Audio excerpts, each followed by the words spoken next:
Hello again, everyone. Welcome back to the channel. This is going to be my recap for the month of January 2021. And there's a lot to discuss today. Because usually in my recap, I talk for a few minutes about the state of my channel, and then I read your comments. This time, we're going to really talk a lot about the current state of the channel and the future of this channel, because it's not looking good. I'm going to be honest with you guys. This has not been a good month for me. December was not great, but it was still, okay. I had a lot of good months in the year 2020, especially during the summer. I was doing really well, and I was gaining subscribers at a really fast rate, and I feel like I was growing considerably, and I was on the right track. But something happened towards the end of last year, and now in 2021, where the views are declining, subscribers are not declining. I mean, I'm still gaining subs, but the rate at which I'm gaining subs is declining drastically. I only gained about 40 subs this month, which is just, it's a lot lower than what I usually get. I usually get like anywhere from 70 to 100 subs a month. So there's a huge decline. And then revenue is down 61%, watch time is down 14%, views are down 16%, which is a pretty steep decline, because typically when I go back and do the recaps, I'm like, oh, wow, I'm doing really good this month. My views are up, my watch time's up, my revenue is up. But this month, it's all in the red. So there's something going on, and I definitely have to address it. It's obviously that people are less interested in my content than they were before.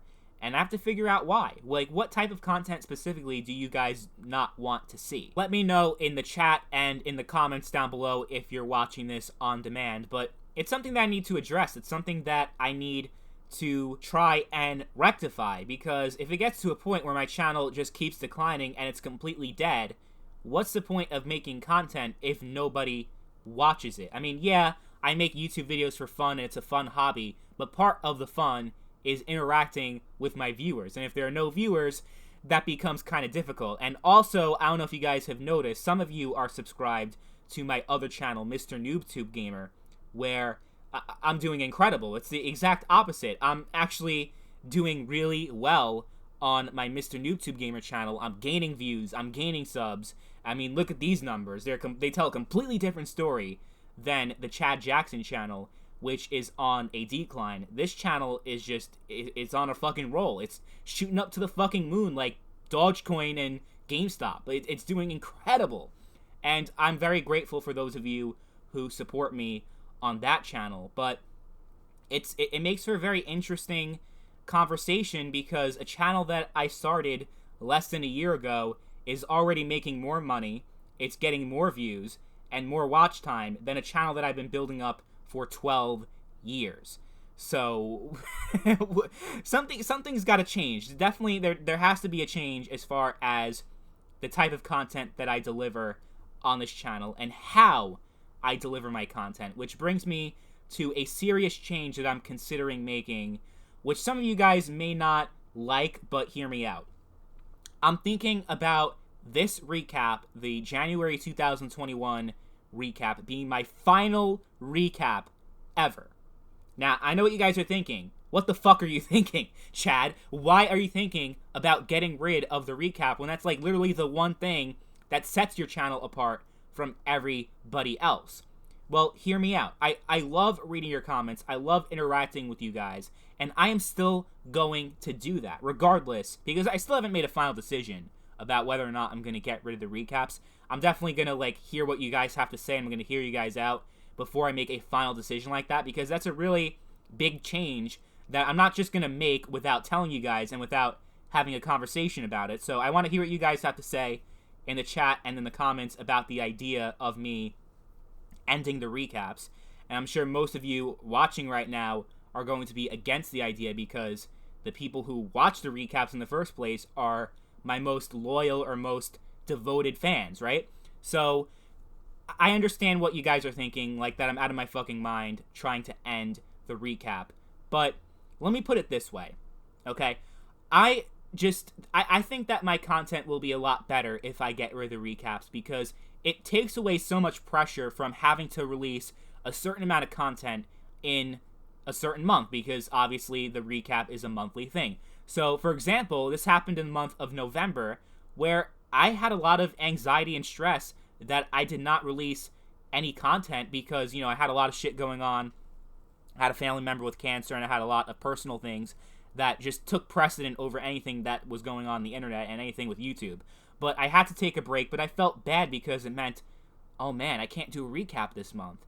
And, you guys are going to be so disappointed. And, it's just a shitty feeling, when you let down your viewers and when you let down people that expect certain content to be delivered to you. Like, as a YouTuber, if you're a YouTuber and you're watching, you know exactly the feeling that I'm talking about. It makes you feel shitty about yourself. It really does. So, I felt really bad in November that I didn't release any videos. And in December, I was like, it was the opposite. Like, I was also like in a bad headspace. Like, I really wasn't feeling the whole YouTube thing. Like, I wasn't really up to making like however many videos I made in December. I think I made a decent amount, like 8 or 9, which is obviously a lot better than the 0 videos I made in November.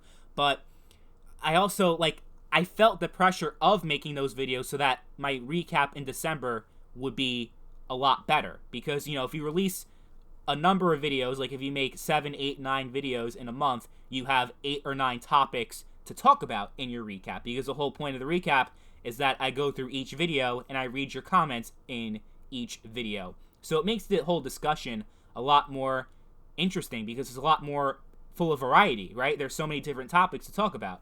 While, if I make like 3 or 4 videos in a month, it gets a lot more redundant and it's just not as interesting. So when I make the recaps, I just feel so much pressure, not just when I'm making the recap itself, but when I'm making my content throughout the month to make a certain number of videos in a month. And it's also the opposite thing too. So like if I feel like I'm really doing great creatively, I have so many ideas and I'm making so many videos, sometimes I stop myself. I'm like, well, you don't want to make too many videos this month because if you do, then you're just going to have too much content for your recap, and your recap's going to be like a 3-hour affair. So as a result, I scale back my content and provide less content to you guys because, like I said, the whole recap thing, it just adds so much pressure to just me and the creative process that I put into this channel that I think it would be so much better. I think content will flow a lot better if I get rid of it completely. Now, what's the alternative? Because the whole idea of me reading your comments is a unique thing that really adds a special thing to my channel. So here's my proposal, and I want to hear what you guys have to say, of course, right? I genuinely do care about your feedback, and I want to hear what you guys have to say. But here's what I'm thinking. I'm still going to read your comments. I'm still going to feature my comments in your video, but instead of doing an hour-long, hour-and-a-half-long recap format that I'm doing right now, instead, I'm going to be using community polls. So you guys have been noticing my community posts lately where I've been creating polls. I think the last poll I did was asking you guys what the greatest PlayStation console is, and I gave you 5 choices, the PS1, 2, 3, 4, and 5. And I'm not just doing that to kind of mess with the algorithm, because I know a lot of YouTubers are doing that lately. I guess it's like a new trick that YouTubers are doing, because apparently it gets you more exposure if you have polls up, and it gets you more subscribers. I don't know. Hasn't really worked for me. But apparently it is a thing that does work for a lot of YouTubers. If they release these polls, that they gain a lot of views and a lot of subs. But the main reason why I've been using these polls, besides the fact that other people are doing it, is that I want to try something different. I want to do it where, instead of doing the recap, the way I read your comments in future videos is that I take what you guys say in the polls and the comments that you make on those polls and feature that in my future videos instead of releasing an entire hour-long podcast where I read your comments. So that way I think the whole uniqueness of me interacting with my viewers and contributing, and instead of my viewers investing in me, I'm investing in my viewers. That's kind of the whole point of the recap, is to give back and to show my appreciation for you just investing in my content. I'm investing back because you leave a comment, you took your time out of your busy day to watch my video. I'm going to take time out of my busy day to read your comments. But I'm still going to do that. It's just going to be in a different format. So I want to know what you guys think about that idea. I think it would just be so much better for my channel, and the content will just be a lot better as a result. I think it would just be a better experience for my YouTube channel. But let me know in the comments what you think about that. So that's one thing. Another thing is that I'm thinking about just experimenting a little bit with the type of content that I make. Not just releasing, okay, I'm going to analyze the video game industry, I'm going to talk about, like, a certain news story that comes up. Like, I want to do more than just that. I actually want to focus my channel more and be kind of like a gaming vlog channel. So you kind of saw it towards the end of the month, my last video, where I talked about my memories with the PlayStation 2. And it wasn't like a news article, it wasn't me analyzing the game industry, it was just me talking about my memories and my experiences with gaming. And it was just a fun little casual video. And I think I want to make more content like that and kind of make my channel more focused on just being like a gaming vlog channel, talking about my memories and my experiences with gaming, and just to be less focused on taking myself so seriously, because I think that was a big problem with my channel. I mean, I could be wrong, but I think a big reason why my channel hasn't really resonated with a lot of people is that for a long time I took myself way too seriously. Remember back in 2018, I named my channel 8-Bit Politics, and I was all like, I had like a podcast and everything, and I tried to take myself so seriously, and it was a complete failure that I had to get rid of it completely. But I think I still have that problem where I just get way too analytical for my own good, that it's not very entertaining.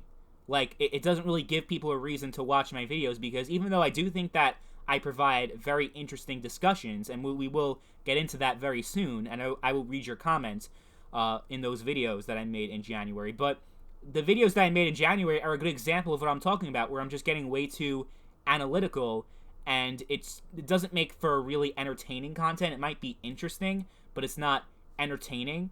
So I want to be more entertaining. Like, I'm not going to make a complete joke out of myself and be like, try to be like a comedy act or something like that. But I'm going to try to be more entertaining. I'm going to try to be like more fun and just try to have more good vibes, more positive vibes on this channel, because I feel like most of my content is just so overtly negative. I'm talking about how terrible modern gaming is, how terrible loot boxes are. I'm not going to completely stop talking about my negative experiences with gaming, because I feel like it's important to continue these conversations if we want the industry to be better. But I think there needs to be more of a balance between negativity and positivity on this channel, because if it's just me complaining and bitching and moaning about gaming, like, it definitely gets redundant, and it makes for less enjoyable content, I think. So I'm going to have more variety on my channel. I'm going to have more gaming vlogs. I'm going to continue making, like, you know, the serious videos also, but I want to make more vlog videos, just more casual videos that don't take themselves way too seriously. I think that would probably make my channel a lot more interesting to watch. I think it would. So I'm going to experiment with some shit, but to be honest with you guys, if I keep putting the effort in and I just don't get anywhere, if the views continue to decline, if everything just goes down, down, down, I might just focus completely on the Mr. YouTube Gamer channel, because it just has so much more potential at this current moment. Where on the Chad Jackson channel, I'm making cents on the dollar with my revenue, while on Mr. YouTube Gamer channel, I'm literally making a lot more money than that. So, I don't know. I don't know what the future of this channel is going to be, but I'm going to try to keep it going. I'm going to try to make things better for you guys, and we'll just see how it goes. But without further ado, let's get to your comments, because that's the whole point of the recap. But before I forget, I also want to give a shout out to Neil McDonald for his £10 donation during my last recap. He gave a £10 super chat, which was really nice of you. Thank you so much, Neil, for your kindness and your generosity. I really appreciate it. So I started off the month of January with a very interesting topic, the idea of multiplayer modes in a full-price game being sold off as a separate game. So this is something that's probably going to happen with The Last of Us 2, where, you know, you had the game released full price, $60, but instead of featuring the multiplayer also, like the first Last of Us game did, it only had single player. And the whole idea that Naughty Dog is doing is to see if they can make more money by releasing a single player only game, while continuing working on the multiplayer, but releasing the multiplayer as a separate full price game on its own. So you would essentially be paying what?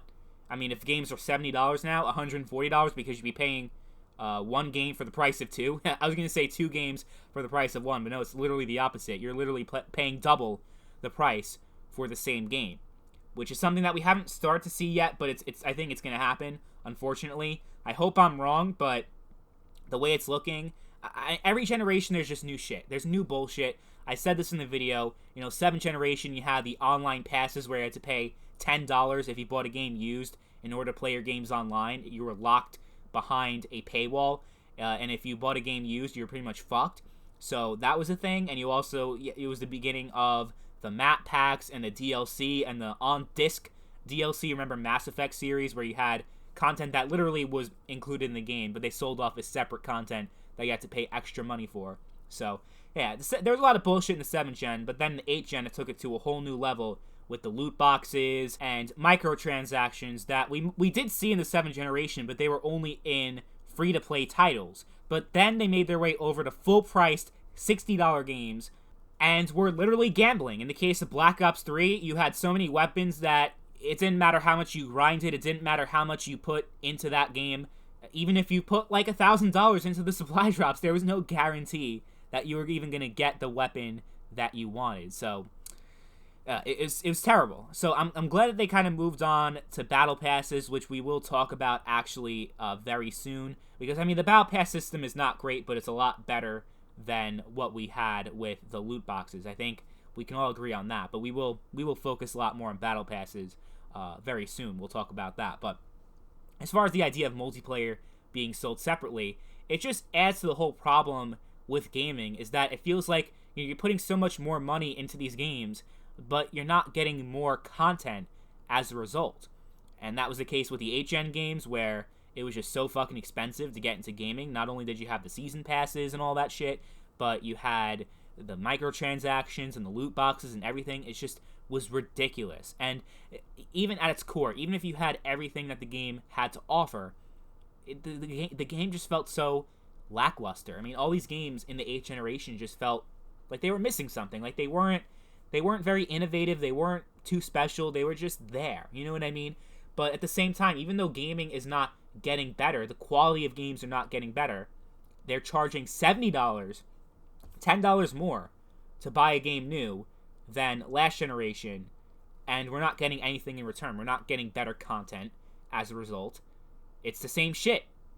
You just have to pay more. They go through the whole idea of releasing separate game modes as separate games, and you having to spend even more money than $70, which $70 is already a ridiculous price for any game. I don't care. I know some of you guys like to spend on the Ultimate Edition for $70, $80, $90, $100. You guys like putting a ridiculous amount of money into a single video game.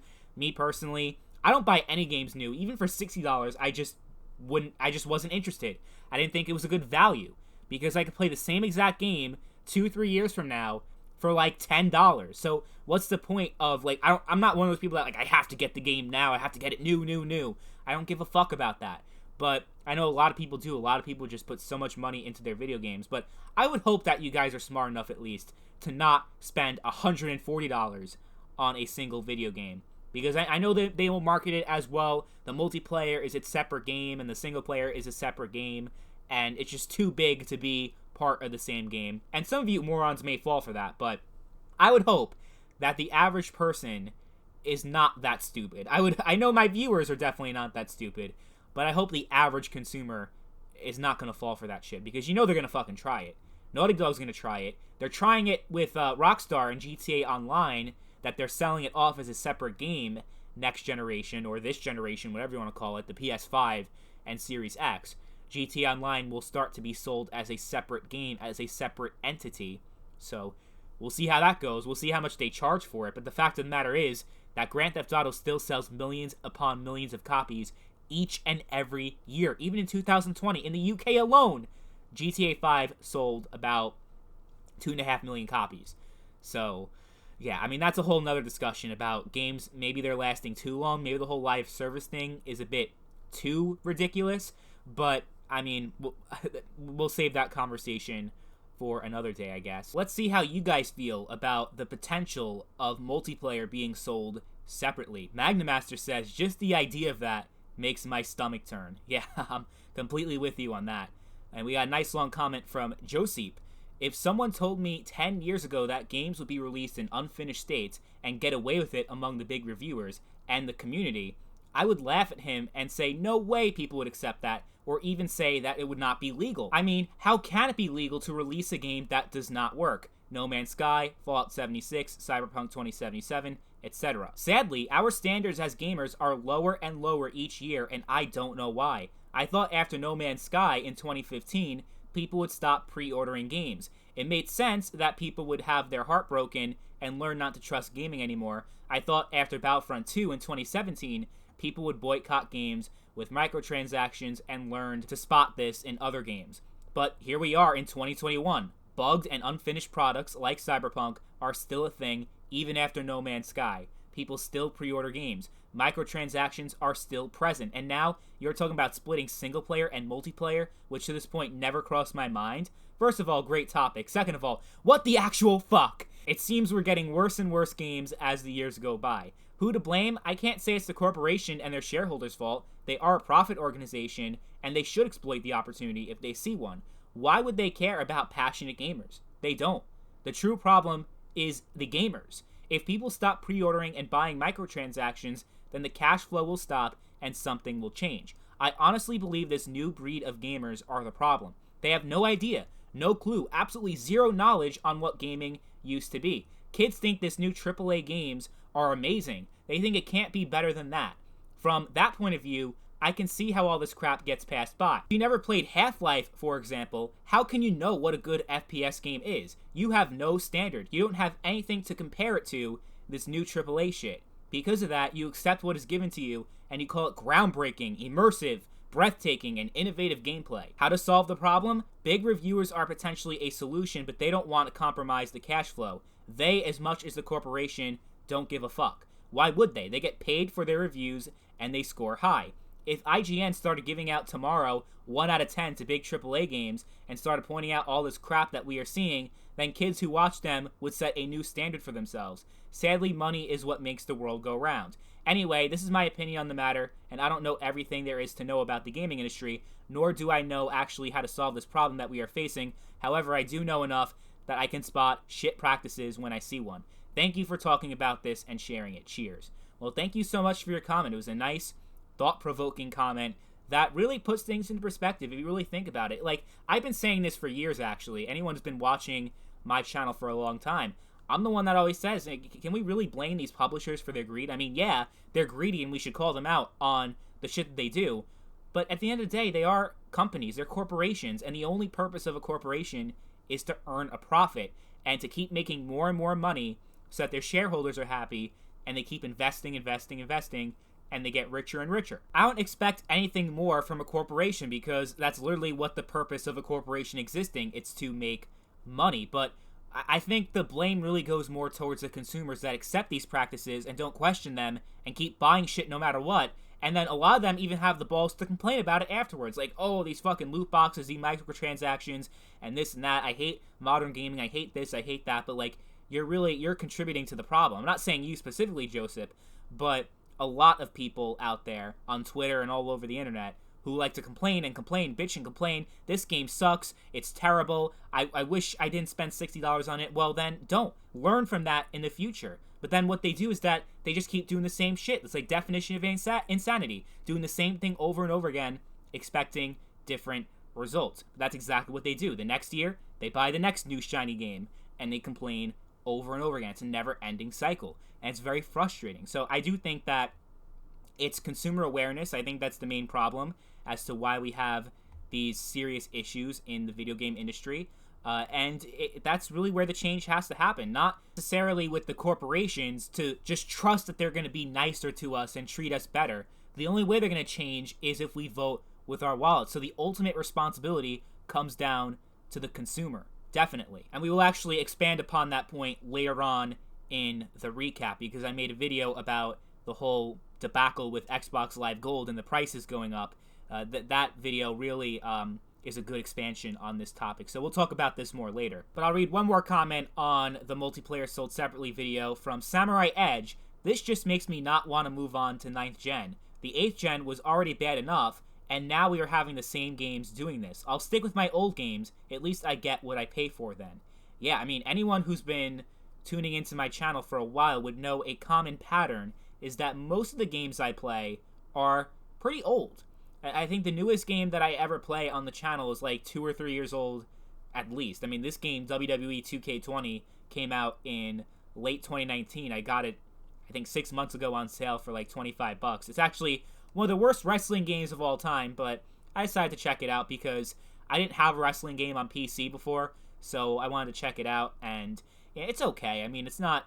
It had a lot of bugs, it had a lot of problems, but it's at least playable right now, and I got the 1440p, 144 FPS thing going on, so it's a pretty smooth experience. I think it's a bit lackluster, though. Like, all the features from the old SmackDown vs. Raw games, it just, those games felt more complete, and it felt like I had more content in those, and they were just more enjoyable. So, to kind of go off of Samurai Edge's comment, yeah, I just stick with old games mostly because I feel like they just have more value to them, especially since they're dirt cheap, like $5, $10, and you get so much value out of those games, more value than you get out of a modern game that costs $60, now $70. So I mostly stick with old games. Modern gaming just doesn't appeal to me. But moving on to my next video, where I talk about how developers are treated like shit, and they definitely deserve a lot better than what they get.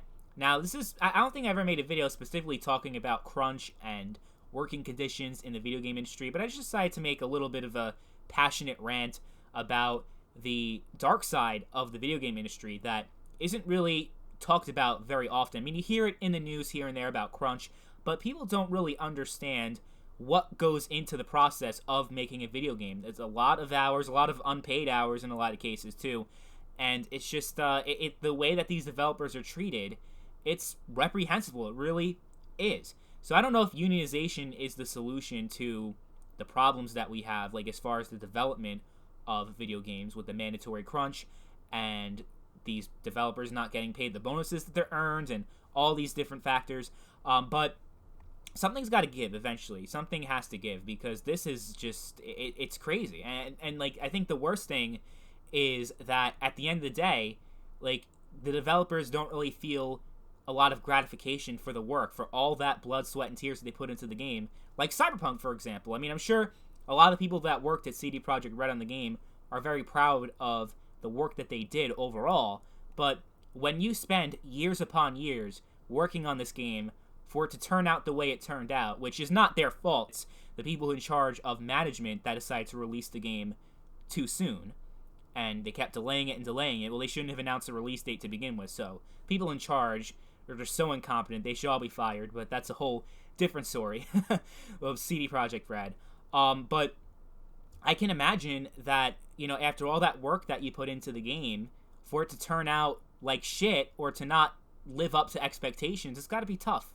You know, it's got to be tough for a developer who has sacrificed so much to work on these games and not really get anything in return. I mean, yeah, they get paid a salary, but with the mandatory crunch, a lot of these folks don't even get paid what they deserve. And we got an interesting comment from Dr. Daniel316. I've always generally felt as if the publishers were really to blame for games being broken like this. Look at games like Driver 3, Sonic Boom, Rise of Lyric, or anything published by Activision. In all those cases, the publisher were responsible for the games having issues. In Driver 3's case, it was Atari who rushed it out because they nearly bankrupted the company by pumping money into the game and wanted to beat GTA San Andreas to store shelves, which, as we know, led to the game selling poorly and being panned by fans and critics.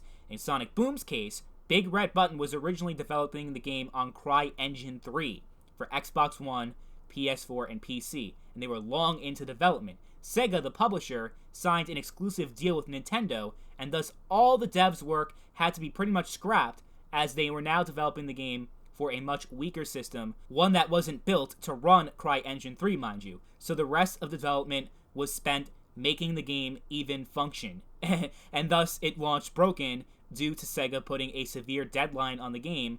It's rushed out once again for money. But even those two examples don't shine the light on this problem as a whole. The crunch period devs are put through is abysmal and shouldn't be happening. Devs deserve far better than being treated like garbage for their publishers or higher-ups.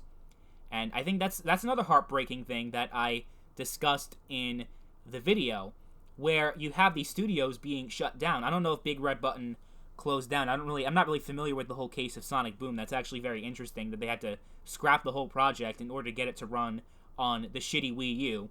But I remember Sonic Boom was, at the time, I don't know if it still is because I haven't been playing Sonic games lately, but from what I understand, it's probably the worst Sonic game ever made, even worse than Sonic the Hedgehog 2006, which was another disaster for the Sonic series. I've heard Sonic, what was the new one? I forget what it's called. Sonic Forces. I heard that game is not good. It's pretty much like a ripoff of Sonic Generations, but it's not as fun, and it just lacks so much content.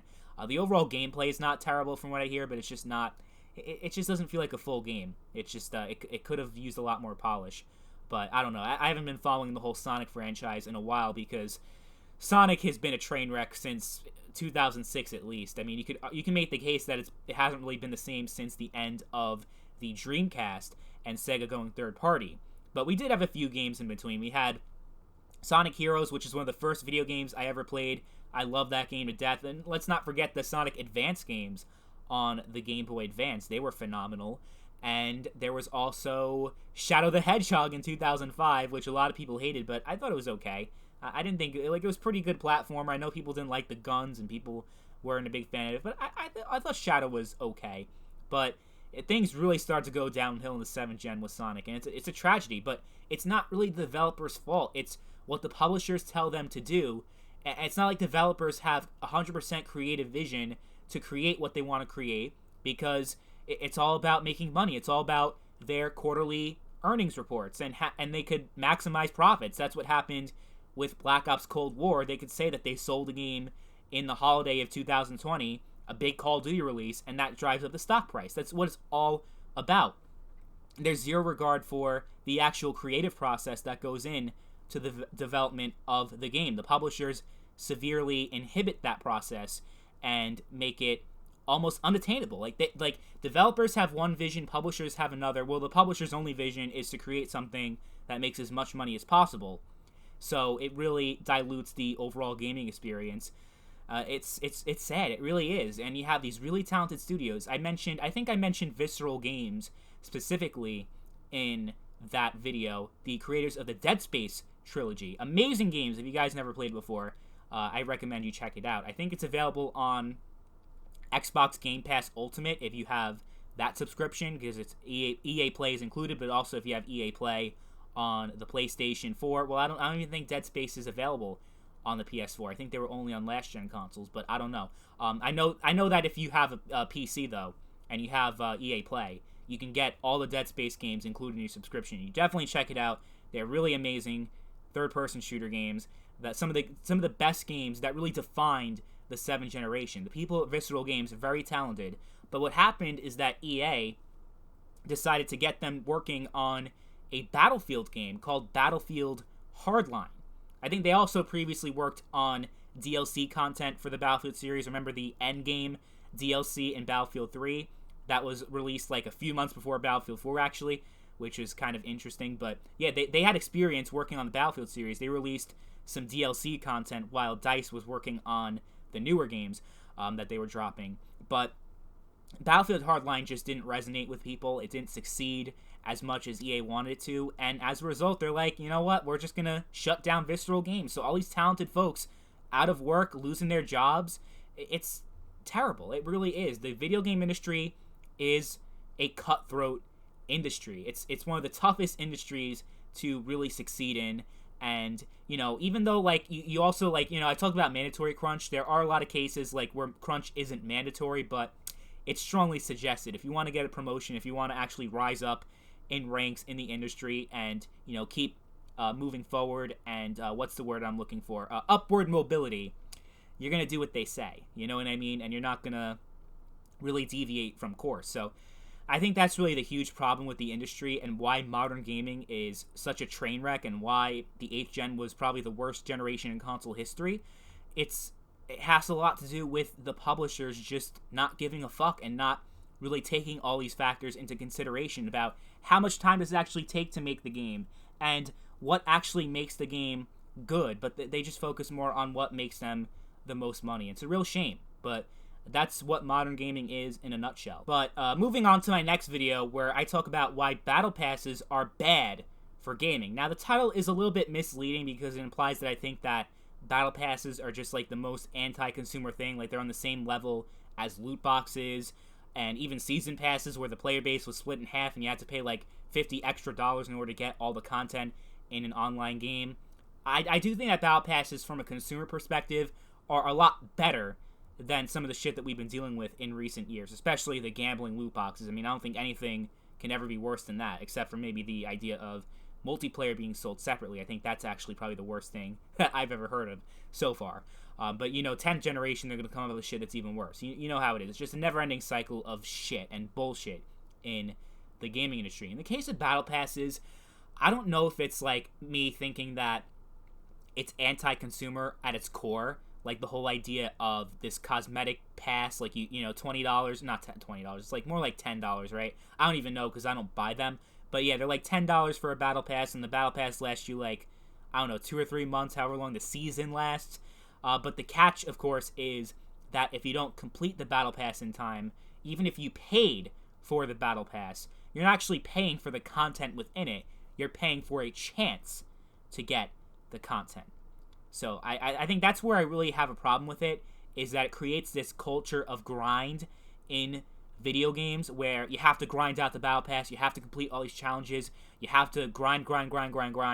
And I think battle passes are mostly bad because of how they contribute to this grinding culture in video games, and because of how popular battle passes are, more and more games utilize the battle pass, and instead of actually making the game more captivating and immersive to keep people hooked with gameplay, the core gameplay, it's more about the progression and the grind that keeps people going in video games these days than the actual games themselves, if that makes any sense. So, for example, I can think of Fallout 4. That's a game that I played for at least a year, probably longer, like non-stop, almost. Like, that was like the only game I played, literally, for almost a year. And I had mods, and I had so many different things to keep the gameplay fresh and to keep the game interesting. But it feels like these days the modern gaming experience is so shallow that people play games non-stop for years on end, sometimes in extreme cases, because they just they want to complete the challenge, they want to complete the grind, they just want to unlock everything, and they want to complete the battle pass. Like, it's such a shallow way, in my opinion, of wanting to play a game, is to complete a challenge. I mean, I've always felt this way. I always thought achievements were kind of useless. Like, I never achievement hunted before. I thought it was like the most complete waste of time I could possibly think of in video games, is try to complete these worthless challenges that mean absolutely nothing in the grand scheme of things. But that's just how it is, and especially in these days where you have these live service titles that just encourage you to just do the same shit over and over again in the name of completing challenges and completing battle passes. I just think it's a worse gaming experience. It's a worse way to play video games. And I think I told the story, I don't know if it was this video or if it was a different video, where I had a friend that was addicted to Destiny 1 back in the day, back in, like, I think it was, 2014, 2015, around junior year of high school. He would play that shit nonstop. And I would play with him, like, here and there, but I really didn't like that game because it felt so shallow. It felt like it was lacking so many features, like, that really got me hooked into the gameplay.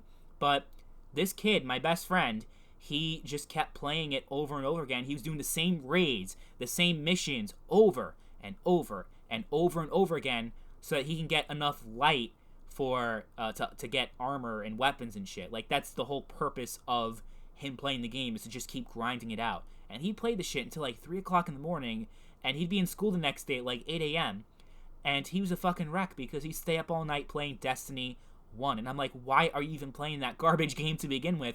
But it's like, I could see if it was a game like Fallout 4, because I've had plenty of late night Fallout 4 sessions, not gonna lie, before a school night. But I feel like my experience was, it was time better spent. Not like that spending a lot of time on a video game is ever time well spent, but I think it's time spent better than just grinding the same shit repeatedly. That's just how I feel. But let's see what you guys think. We got another comment from Magnamaster, who says the whole expiring thing is what I think is the most unacceptable. Yeah, I completely agree with you. Like, I think, yeah, we can all admit that battle passes are probably better than loot boxes, because at least the content that's within a Battle Pass is it's all cosmetic and it doesn't really affect gameplay, unlike the loot boxes where you have actual weapons and actual things that affect the meta of the game that you can only unlock through gambling and not actual progression. I think we could all at least agree that the Battle Pass system is better, but it's still not ideal.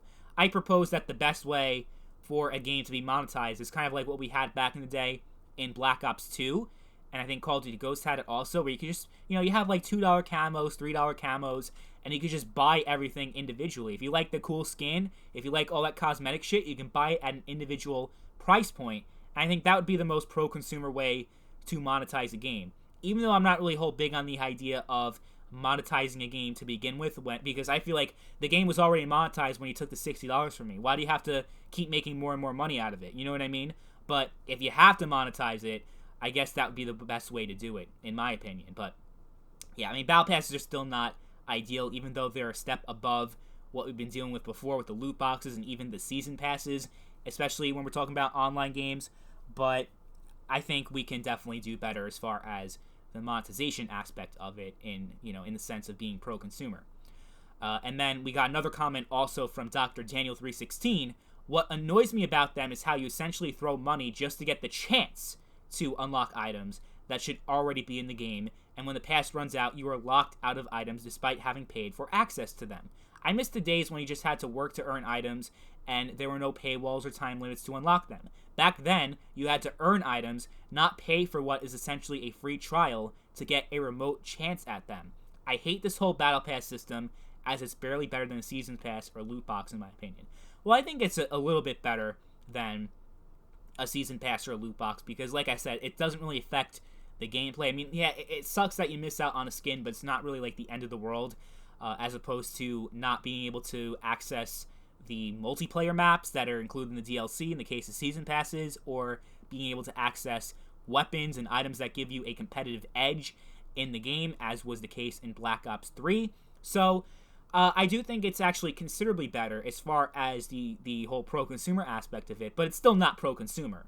It's still pretty anti-consumer, just not as anti-consumer as what we've had before. And then Nico says, I'm glad that they only affect shooter games and everyone plays it, so I play it games. Well, I guess I guess so, but kind of not really, because Battle Passes, they just keep coming in more and more games, even games that are like years and years old. Now all of a sudden they're getting Battle Passes and shit. Like, I think it's just like becoming more of a widespread thing than it was before. Like, you had Fortnite, you had the Battle Royale games have a Battle Pass, but now it's like every fucking aspect of online gaming, besides indie games obviously, but most of them have a Battle Pass system now. Even like some indie games like Splitgate, I don't know if you guys played that game before. That's an indie game that not only has loot boxes, but it also has a Battle Pass system that's integrated into the game. So even in indie gaming, we're starting to see it, and just almost every aspect of online gaming. So it's not just the most popular games that have it. It's like, no, every fucking game that you could possibly think of that has online multiplayer has some kind of Battle Pass within it. They just announced it for fucking Sea of Thieves. What's next? Minecraft Battle Pass? I wouldn't put it past them. Moving on to my next video, where I talk about a cheat maker being sued by Riot Games and Bungie for selling cheats that can be used in Valorant and Destiny 2. Anyone who's played those two games before knows that those games, especially Destiny 2, have a serious cheating problem. Gator Cheats, the company that is being sued in this particular case, they make cheats that allow you to clip through the map so that you can shoot enemies and they can't see you because you're literally through the map and you can just shoot anyone you want. And I think in Valorant they have like wall hacks or aimbots or some bullshit.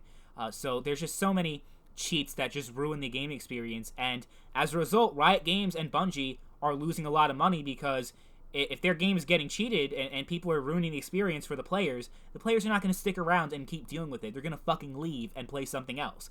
So this is like one of the few times that I'm actually rooting for the big corporation to win their lawsuit against the little guy, because it's a fucking terrible thing what these cheat makers are doing. I don't think they deserve to make any money off of what they're doing, because essentially they're making money at the expense of other people. Other people are not having fun because cheaters are enjoying themselves cheating the game, while legit players are getting fucked over. So yeah, fuck the cheat makers. I hope they all go out of business. I did cheat a lot when I played Pokemon when I was a kid. With I had Action Replay, so I got level 100 Pokemon to use the rare candies and shit. Like, I was a cheater back then, but it didn't really affect anybody else because I played solo and I didn't really play online back then. But with these online games, it's a whole different ball game, and we definitely need to crack down on the cheating problem. But let's see what you guys have to say about this issue. Magnamaster says that the law really needs to be updated. I feel that regular mods and single-player cheats should be 100% legal, but PvP cheats need to be banned, and I don't feel bad in the slightest for any cheat developer who ends up on the streets over ruining things for others and even making money with that. I hope that this kind of stuff happens more often without affecting legitimate mods. And yeah, that's definitely a very important thing to distinguish between legitimate mods, mods that don't harm the player, like, you know, the custom modded servers that you have in games like Grand Theft Auto 5, for example. You have, like, the role-playing servers. You know, that's like modding the game in a way, but that's a lot different than someone coming into GTA Online with God mode on and you can't kill them and they're invisible and you can't touch them. Like, you know, that's a very important thing to distinguish. The person that's just ruining it for everybody else definitely deserves to get banned, and the people that sell these cheats, yeah, I don't feel any sympathy for them in the slightest for going out of business, because like you said, like I said in the video, these cheat manufacturers are making money, they're earning a profit at the expense of other players' enjoyment. People who don't cheat, people who play legit, they can't have fun. So yeah, I'm actually rooting for the big corporation this time, which is something that I rarely do when we're talking about like these big lawsuits against mod makers. Well, these types of mods should be purged. I completely agree with you, Magnamaster. $5 Combo says that Sea of Thieves used to have a huge issue with cheaters when it started gaining traction on Twitch and YouTube. It's not as bad now, but I was close to quitting because of it, and that is the heart of the problem. The publishers, Riot Games and Bungie, actually have a legitimate case to make that these cheat makers are costing them millions, because you have millions of players that are leaving the game because they just can't deal with the cheaters. So yeah, they definitely have a very legit case to make that these cheat makers like Gator Cheats are costing them a lot of money, and it would be beneficial for everybody, not just the big publisher, but the player, for these cheat makers to just no longer be in business and to no longer exist. And $5 Combo is a good example of that. He said that it was so bad that he was going to quit Sea of Thieves because that game had a huge cheating problem. I don't even understand how Warzone is still a thing when that game just has a huge cheating problem. I was playing that game not too long ago, and he just had an invisible motherfucker that, like, I looked at the kill cam, and he was right in front of me, but I couldn't see him. He was fucking invisible. I don't know how Warzone is still so popular when the game is pretty much broken, but whatever. I don't even get that.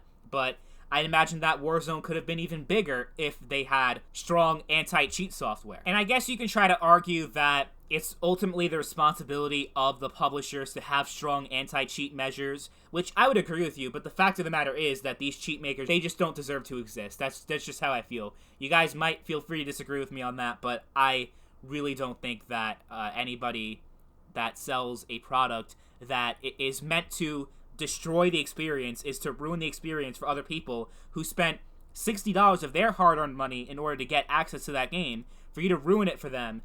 I just don't see that as acceptable in any possible way. But besides cheating, there's another thing in online gaming that I find completely unacceptable, and that's paid online, which is a good segue into my next video talking about Xbox Live and how Microsoft was trying to increase the prices, pretty much doubling the prices from $60 to $120 a year for Xbox Live Gold, and that whole controversy. People were flipping their shit, so Microsoft actually had to backtrack and reverse their decision. So I made a whole commentary talking about that issue. The whole issue of paid online is something I've been very vocal about for the past several years. I've listed that as probably the main reason, or at least like the second main reason why I quit console gaming, and now I'm pretty much only on PC. I only play on console for my Call of Duty channel because Call of Duty is just such a terrible experience on PC, especially trying to go back to the old ones. You just won't find any players, and it just doesn't, it's not good on PC. Even games like World at War that have such a strong PC community, the game just plays like shit on PC with all the mods and hacks and shit. Like, Magnamaster tried to get me in on that on World at War with mods. You had like fucking 40 players in one fucking game that's supposed to be 6v6. Like, who the fuck likes that shit? I don't know. So Yeah, I like mods, I like shit like that, but I think the way they go about it with the old Call of Duty games, they take it a little bit too far, where it's not even anything resemblant of what Call of Duty should be. It's just a bunch of modded bullshit. So as far as Call of Duty goes, I stick with the console, with the exception of Modern Warfare and Cold War. I actually got the PC version of those two games, which I completely regret. Those are the two worst Call of Duty games of all time. Really, they are. But as far as the older Call of Duty games, which are the COD games that I play the most, quite frankly, I play a lot more Modern Warfare 2 right now than I play Cold War, which is pretty fucking sad. I play that on the console, on Xbox One, and you guys might be asking, well, you're talking about how paid online, that's the reason why you quit console gaming, or one of the reasons, yet you're still playing online on the Xbox. Well, that's because I have a thing called Bing Rewards, where I get paid to do searches on Bing, and I get paid in Microsoft points, or whatever the fuck they're called, rewards points, I'm able to use those points to redeem it for Xbox Live Gold. So I don't pay for Xbox Live Gold. I pretty much get it for free. And that's how online multiplayer should be. The ability to play online with other people is such a basic feature in 2021 that it's absurd that they're still charging for online multiplayer on the consoles in 2021. Even Nintendo's doing it, and they don't even have any online infrastructure at all, because they're Nintendo, of course. They're still living in 1992. They don't have any online infrastructure. You have to go on a fucking mobile phone in order to do voice chat, which is fucking pathetic, and they're still charging money in order to play games online. Terrible. But even if we're talking about Xbox Live and PlayStation Network, you actually do have a real online network in those two cases. Nintendo has nothing. At least if you're paying, you have something that you get.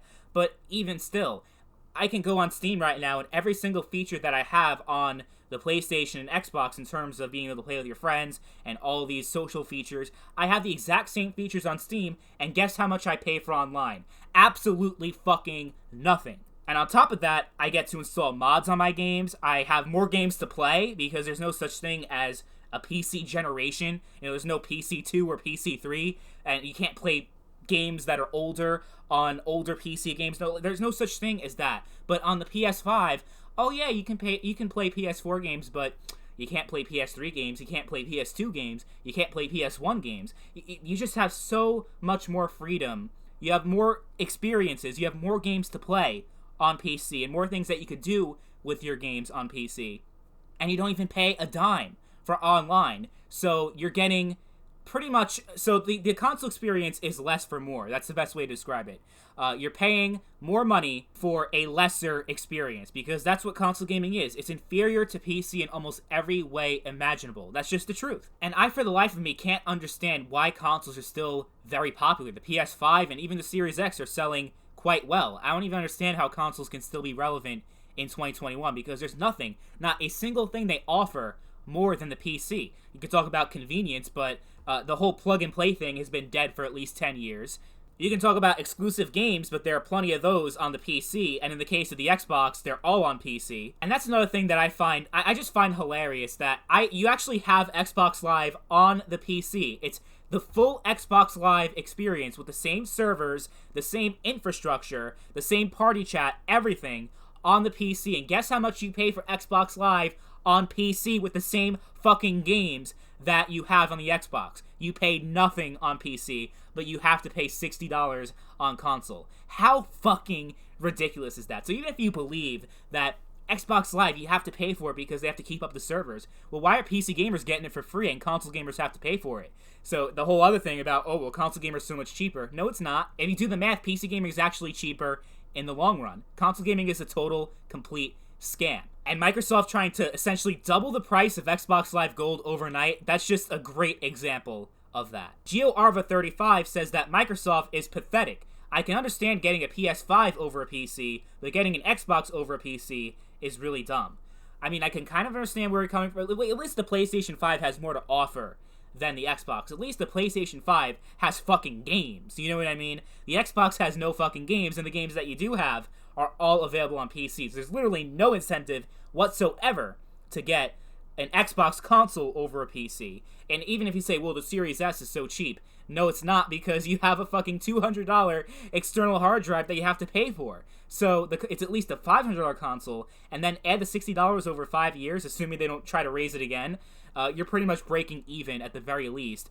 and you also can't install mods. You have less games that you can play because the PC just has infinite games. And there's just so much more you could do on a PC that it's just a lot more cost effective. Remember, a PC is not just a gaming machine. You could do a lot more on a PC than you can on a console, where a console is pretty much just focused on gaming. I mean, yeah, you can do Netflix, you have a basic web browser, but on PC, it's just, you could do so much more on that in general, besides just gaming. You could do literally anything on a PC, while a console is a more restricted, it's a more dedicated gaming machine, while a PC, you could do anything that you fucking want on it. You can't do your homework and send job applications on an Xbox console. That's the point I'm trying to make, is that PC is just so much more than gaming, that it's just so much more cost effective, that even if it was theoretically more than a console, well, you could do a lot more on a PC than a console. You could do a lot more things. Just when we're talking about gaming, PC, you could do so much more. But it's just in general, PC, you could do literally everything on that.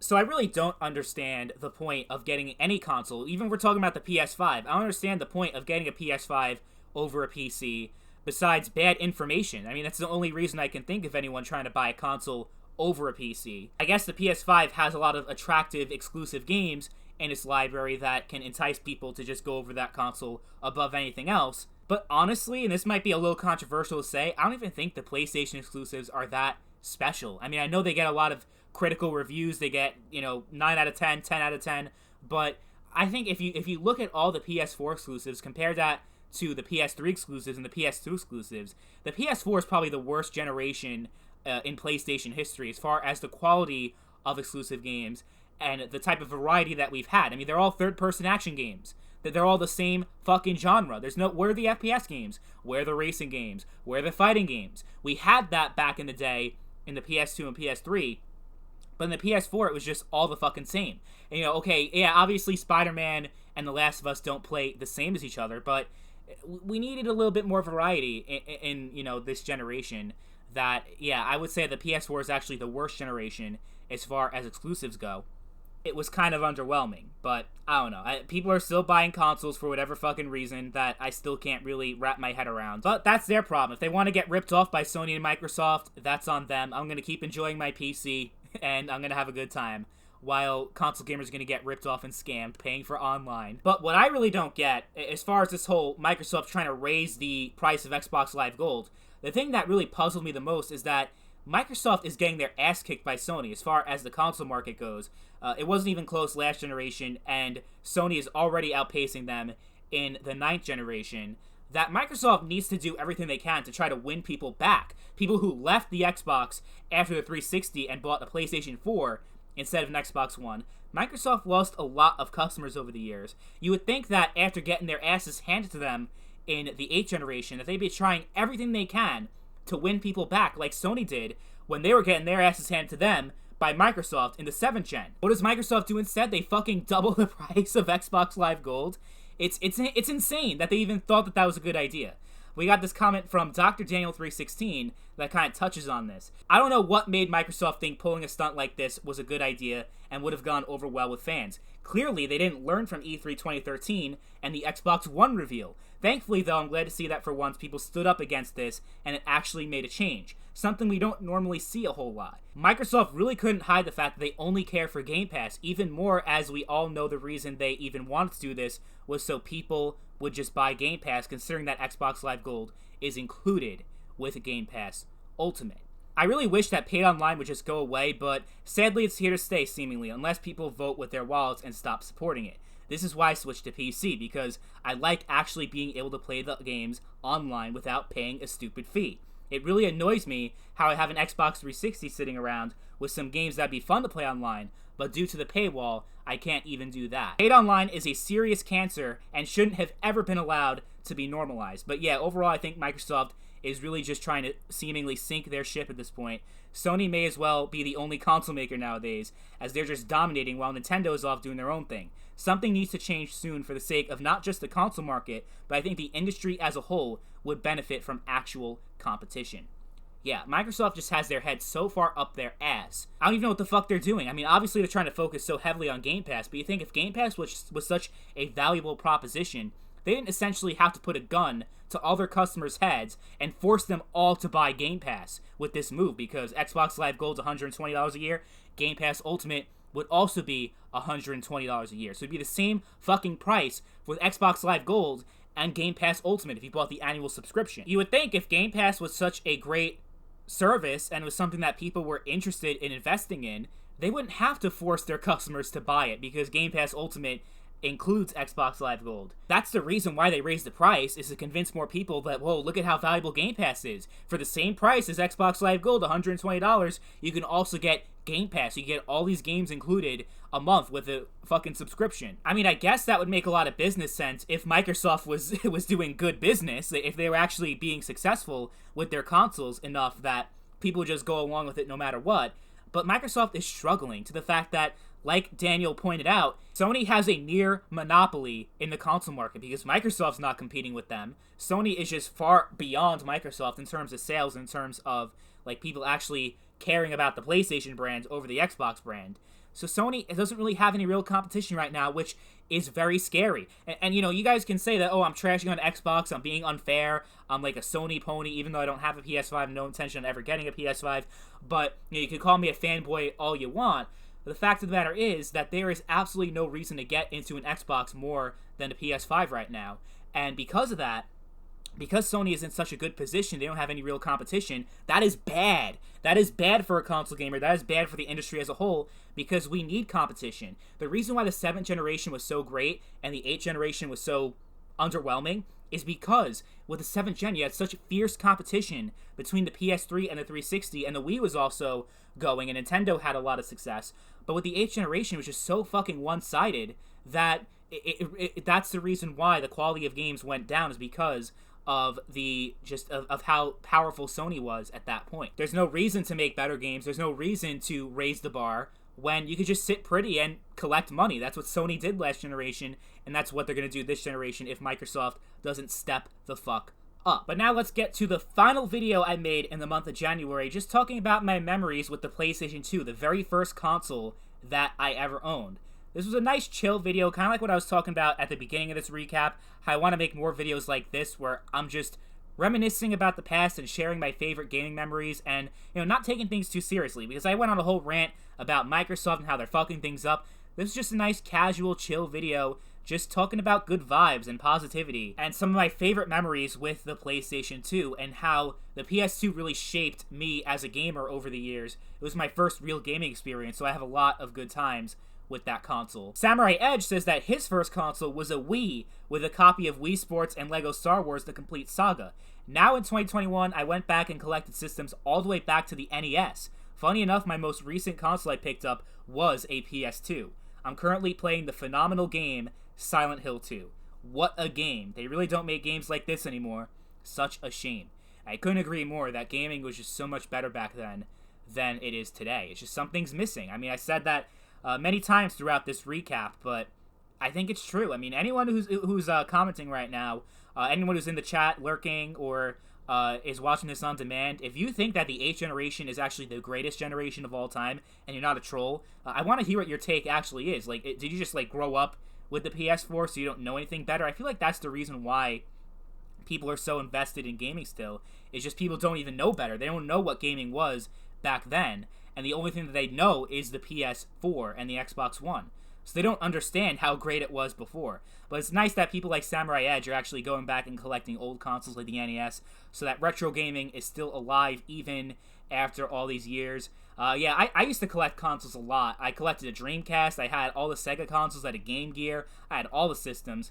Now I just rely on emulation because I'm just a broke boy and I don't really care much for buying all these consoles. I mean, it's not even that I'm broke. I probably could afford them if I want to. It's just, it's not, if I could play it all on PC anyway with emulation, why go the extra mile and buy a whole console and then buying all the cartridges? It is very expensive hobby, is collecting retro games, but good for you that you're actually into that. Obscure said he also got a PS2 when he was 6, which is actually pretty fucking cool. We both got PlayStation 2s when we were 6. But he says that his first console was actually a Super Nintendo when he was 3, but he also owned a Game Boy Advance.